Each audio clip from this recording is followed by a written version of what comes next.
হ্যাঁ, তাহলে আপনার কাছে নিষেধ করলে আমার তো কেন আসলেন? কারণটা কি? হ্যাঁ, ঠিক আছে। নারায়ণগঞ্জের রূপগঞ্জে পূর্বাচল থেকে জলসিঁড়ি হয়ে মাদানী এভিনিউ সংযোগ সড়কের বাড়িয়াছড়ি মৌজায় আংশিক সরকারি হালতসহ সড়ক ও জনপথের অধিগ্রহণকৃত বেশ কিছু জমি দখলের পায়তারা করছে স্থানীয় বিএনপির একটি অংশ। অভিযোগ উঠেছে দলীয় কার্যালয়ের নাম ভাঙিয়ে রাতের আধারে বালু ভরাট করে দখলে নিয়েছে যুবদল নেতা বাতেন পারভেজ ও তার সহযোগীরা। যুবদল নেতা বাতেন পারভেজ উনি নাকি সরকারি দলীয় প্রভাব খাটাইয়া ক্লাব করবে। তো সরকারি অফিসার আইসা লোক আইসা নিষেধ করার পরে 15 দিন কাজ বন্ধ আছিল। এরপরে আবার উনি কাজ করতেছে বলে আমি উপর থেকে ভাও করেছি। সাইনবোর্ড মারতো আমার মাছ মেরা লইছে, এটা লেগে আমি মামলা করছি। ওরা মাছ মাইরা আমার এই পদের দখল করণের চিন্তা ভাবনা করতেছে।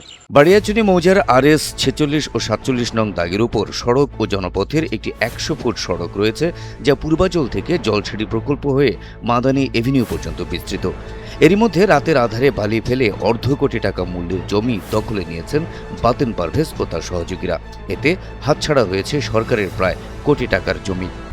বাতেনে বলতেছে যে লেক যদি করতে হয় এই তো তোর এই লেক ছেড়ে দিতে দিব, কিনলে ছেড়ে দিতে দিব। এখন তুই লেক আমি পদত করতেছি এলাকার মানুষ রে লেক দিয়ে দিতে দিব। তো আমি কিছু এলাকার মানুষ আমি লেক দিয়ে দিব। তো যদি হেরা আমার লগে মিলে করে তা আমি তো হেরা লগে লইলুম। তো এখন হেরা করতেছে না, তুই করতে না, এখন এলাকার লোকেরা দিয়ে দিতে দিব। তো এলাকার লোকের দিতে আমার তো এই জায়গায় 8-10 লাখ টাকার মাছ আছে। তো পরে আপনার আবার বাতেনে আবার এই আমার কাছে মাছ চাইবি নিতে পরে আমার মাছ চাইবি যে তুই লেগে তুলে জায়গা যদি না উঠে যাস তো 2 লাখ টাকা দিতে হবে আমার। সরকারি জমি দখল ছাড়াও অভিযুক্ত বাতেন পারভেজের বিরুদ্ধে দলীয় পরিচয় ব্যবহার করে ইছাপুরা বাজারে চাঁদাবাজি, কমিটি নিয়ে নৈরাজ্য সৃষ্টিসহ নানা অভিযোগ করছেন স্থানীয়রা। অভিযোগের বিষয়ে জিজ্ঞাসা করা হলে ফোনে অনেকটাই স্বীকার করে নেন অভিযুক্ত বাতেন পারভেজ। সরকারি জায়গায় দলীয় ক্লাব তৈরির প্রক্রিয়া শুরুর কথাও জানান তিনি। একটা হালুড আছে বুঝছো, ওইটা আমার কাছে নকশা আছে, কাগজ আছে, ঠিক আছে। সরকারি এটা বিলটি লুটাইছে ওই যে জাগো জমি, এটা যারা খাইতো, হ্যাঁ ওই যে দিলাম কাজ করতেছি। এনাকা ক্লাব হবে, দলীয় ক্লাব, এই এর মধ্যে জায়গাটা ওইখানে আপনারা ক্লাব করেছেন, দলীয় ক্লাব করেছেন। একটা মানে দলীয় মানে আমরা চিন্তা ভাবনা করছি একটা দলীয় যারা অঙ্গ সংগঠনের একটা হইব আর কি, ক্লাব। তো এটা কি কারো থেকে লিস্ট নিছেন না এমনি করতেছেন?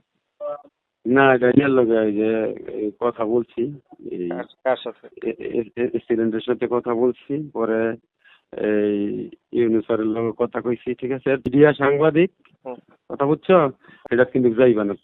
অনেকে তো বলতেছে যে আপনি দখল করতেছেন, দখল করে এখানে মার্কেট করার পরিকল্পনা করতেছেন। কয়েকটা দোকান করছেন আপনি, ওই যে যেটা ব্রিজের নিচে, এখানে মনে হয় কয়েকটা দোকান আছে আপনার। যা করি প্রকাশ্যে সামনাসামনি, এই যে ই কইরা গোপন রাইয়া বাট্টারি কইরা, আমরা কি এই লোক বালু ফালাইছে, এটা প্লাবনে ফালাইছে, আবার এনতে বালু নিয়ে কাজ করব, এটা ক্লাব করছে, টিয়া পয়সা লাগে না, মুখ ডাক্তার হয়ে যাবো গা, ক্লাবের খরচ আছে না। আমগো লোকজন যারা আছে আমগো সংগঠনের সবাই, তো সংগঠন একটা যদি দলীয় সরকার আইসে, যদি সরকারি জায়গা ফাঁক ফোকর থাকে একটা জায়গা।